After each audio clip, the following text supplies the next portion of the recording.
You've got 5 seconds to open this gate, or I'm calling the cops." The woman in a garish fuchsia blazer was practically vibrating with rage. Her face, flushed crimson, contorted as she shrieked through the iron bars of my ranch gate. Her blonde bob was razor-sharp, her heels sinking into the gravel, and she clutched a clipboard like it was a live grenade. Her eyes bulged, veins pulsing in her neck. "I don't care if you're not in the HOA," she bellowed. "The community has every right to inspect this land." I stood firm, arms crossed. "Ma'am, I've told you a dozen times. This is private property. I'm not part of your HOA. Never signed a thing. Never paid a dime. This ranch has been Thorn land since 1963, way before your McMansion maze was built. You're trespassing, and my cameras are rolling. Unless you want to chat with the sheriff, I suggest you leave." Instead, she lost it. Brenda, because she had to be a Brenda, charged the gate, grabbed the bars, and shook them like she could tear them down with sheer fury. "I'm the HOA president," she screamed. "I have authority. I'll bring the county down on you. You think you can hide out here with your hay and filthy cows? I'll get in." I stepped back, stunned by her meltdown. Then she hit a new pitch. "Open this gate, or I'll have it demolished." She yanked out her phone and dialed. "Yes, this is Brenda Sullivan, president of Willow Creek Estates HOA. I need a gate removed from unauthorized land. Now, I'll oversee the demolition myself." I blinked. Demolition? Was this woman unhinged? Before I could respond, 2 beefy pickup trucks roared up behind her. One was loaded with chains and tools. The other carried 3 men in yellow vests. My jaw hit the dirt. She was actually going to rip down my gate. As a worker unhooked a chain, I bolted for the house, not out of fear, but to grab my phone, my camera, and just in case, my granddad's shotgun. Let me rewind 3 weeks. I'd moved back to my grandfather's ranch just outside town. I'd spent 8 years in Seattle, chained to a soul-sucking tech job that left me hollow. When Grandpa Thorne passed, he willed me this ranch, a quiet, sprawling haven far from the city's clamor. It needed work, but the moment I crunched onto the gravel drive, it felt like home. The ranch stood 500 yards from Willow Creek Estates, a gated suburb of cookie-cutter houses and identical mailboxes. That world had nothing to do with me. Grandpa Thorne had fought tooth and nail to keep this land free from suburban sprawl, even nailing a sign by the road. Private ranch, not HOA land. But Willow Creek didn't get the memo. Trouble started my second week back. A flyer was taped to my mailbox. Willow Creek HOA notice. All residents must comply with landscaping rules. Inspection scheduled. I tossed it. Days later, a silver BMW parked in my drive. A woman in her 50s, all fake smiles and pearls, stood there with a measuring tape. "Just doing routine measurements," she chirped. "For what?" I asked. "HOA records," she said, then faltered. "You're with Willow Creek Estates, right?" "Nope," I said. "This is Thorn Ranch." "Check your map." "That's not possible.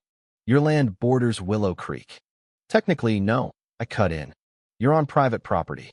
Please leave." She shot me a venomous look and peeled out. That was Brenda Sullivan, Willow Creek's self-crowned queen, HOA president, and dictator of lawn heights and paint swatches. She didn't stop. First came a welcome packet with bylaws and dues forms into the trash. Then a letter claiming my barn violated external storage rules. Ignored. Then threats, fines for my fences, my grazing cows, even my tractor. I ignored those too. But Brenda wasn't used to being ignored. And that's when she snapped. I'd installed solar-powered cameras days before her gate tantrum, motion sensors, floodlights, a loudspeaker by the barn. So when she rolled up with her clipboard and a demolition crew, I was ready. I grabbed my phone, hit record, and stepped onto the porch. A worker was chaining my gate to his truck, Brenda barking orders. "Watch the hinges. Don't scratch my BMW." The engine revved. My pulse raced. This lunatic was about to destroy my property. I flipped on the loudspeaker. "Step away from the gate. This is your only warning." Brenda froze, scanning for the voice. The worker killed the engine. "Who's that?" I stepped forward, phone raised. "The homeowner. What you're doing is illegal." Brenda's face twisted. "You don't own this land. You're squatting on Willow Creek's perimeter, and I have papers to remove this gate." "Show me," I said. She didn't budge. "Thought so. You're on camera, and the county will see it all." Touch that gate, and I press charges. She turned beet red, stormed to the truck, and screamed, "Do it!" The engine roared, the chain tautened, and then chaos. Brenda leaped onto the truck's hood, flailing like a possessed cheerleader.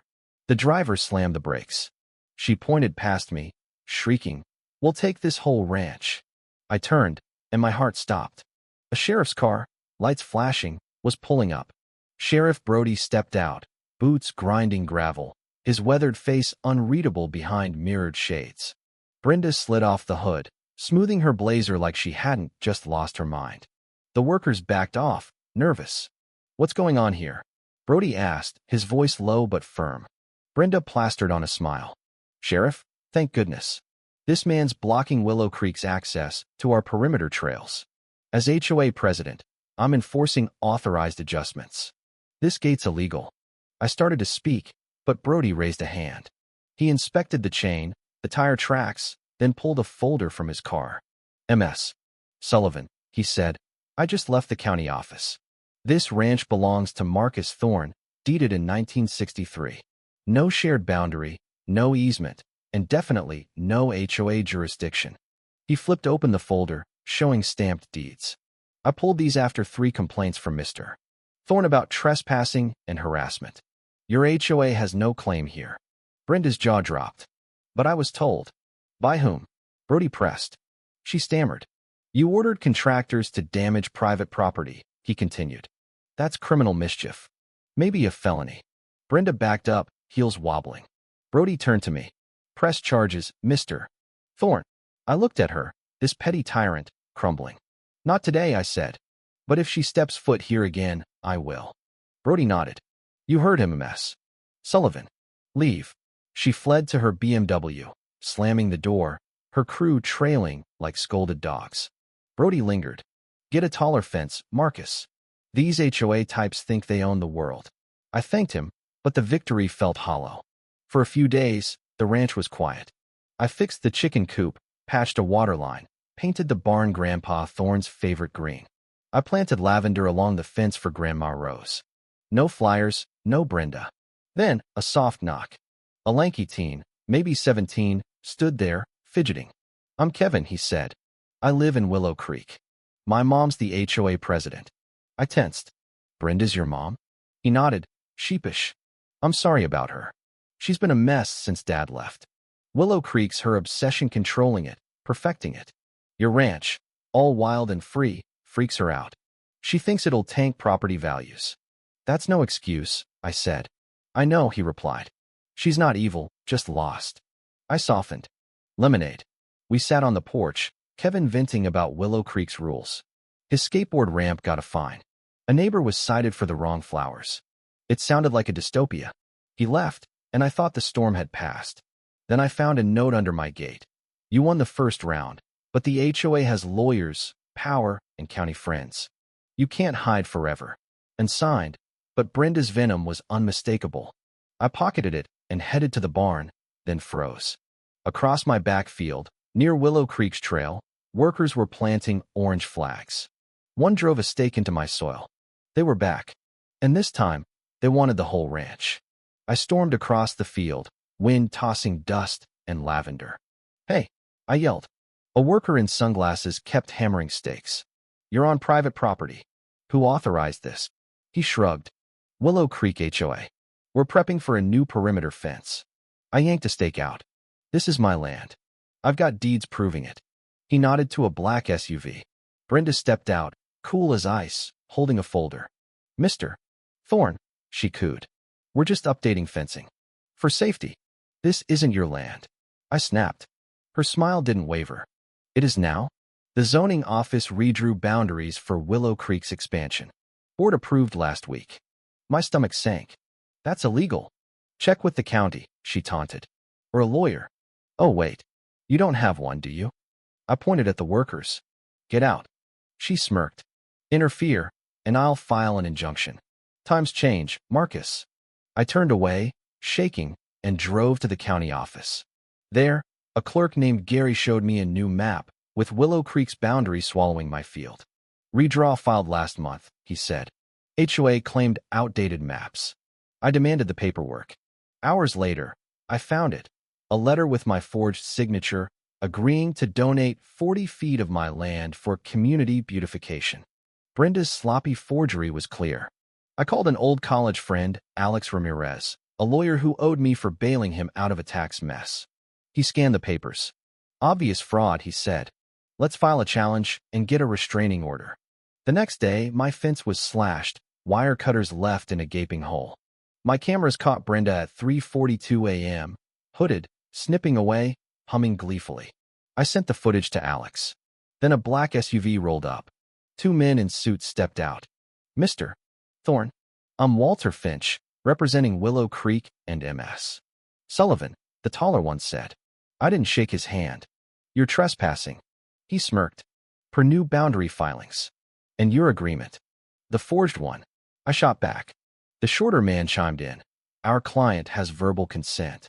Vacate the disputed area or face court. I stepped closer. My family's held this land for decades. Your client vandalized my fence and forged my name. Take it to court. I dare you. They left, tires spitting gravel. Alex called. That footage changes everything. We've got her. He filed a restraining order, approved within hours, barring Brenda from my property. But 3 days later, a bulldozer rumbled toward my pasture, followed by dump trucks and a Willow Creek beautification banner. Prepping for a community garden, a worker said. I grabbed my bullhorn. You're trespassing. Sheriff's coming. Alex's report and the restraining order held. Sheriff Brody escorted them off. But they left a stake. Willow Creek Development, Lot 68. They were carving up my land. I went to the press.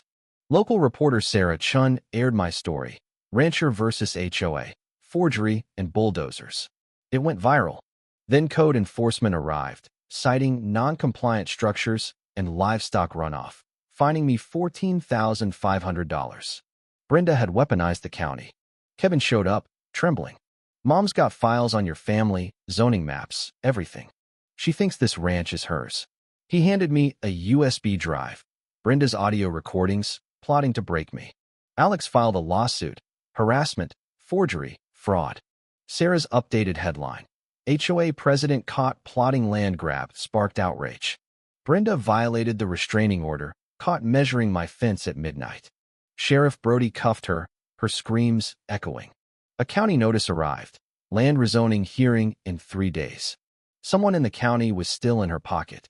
I created a Save Thorne Ranch page, posting Brenda's sabotage footage and my story. It exploded. Farmers, veterans, even strangers pledged to attend the hearing. Willow Creek's board distanced itself, claiming Brenda acted alone, but their new president, Diane Monroe, was Brenda's ally. At the hearing, the room overflowed. Alex presented our evidence, footage, audio, forgeries. I spoke. This ranch is my family's legacy. Willow Creek forged my name, sent bulldozers, and tried to erase us. I'm not asking for favors. Just stop this land grab disguised as progress. The crowd roared. Diane's defense crumbled. The board denied the rezoning, voiding Willow Creek's claims. We sued for $1.2 million in damages. Weeks later, a court awarded it, slamming Brenda for dangerous abuse.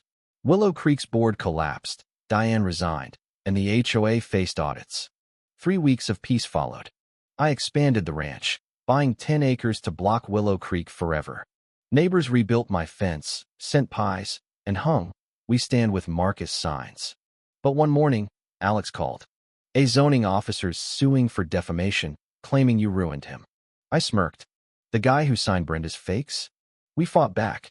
Sarah's follow-up series, Ranch versus Willow Creek, prompted state audits and new laws to curb HOA overreach.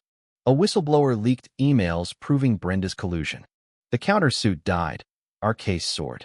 Standing on my porch, coffee in hand, I saw a Willow Creek SUV snap photos of my barn. The driver sped off. I tightened my grip. The ranch was mine, forged in fire. But I kept my cameras on and my evidence close. They'll never take it, I whispered,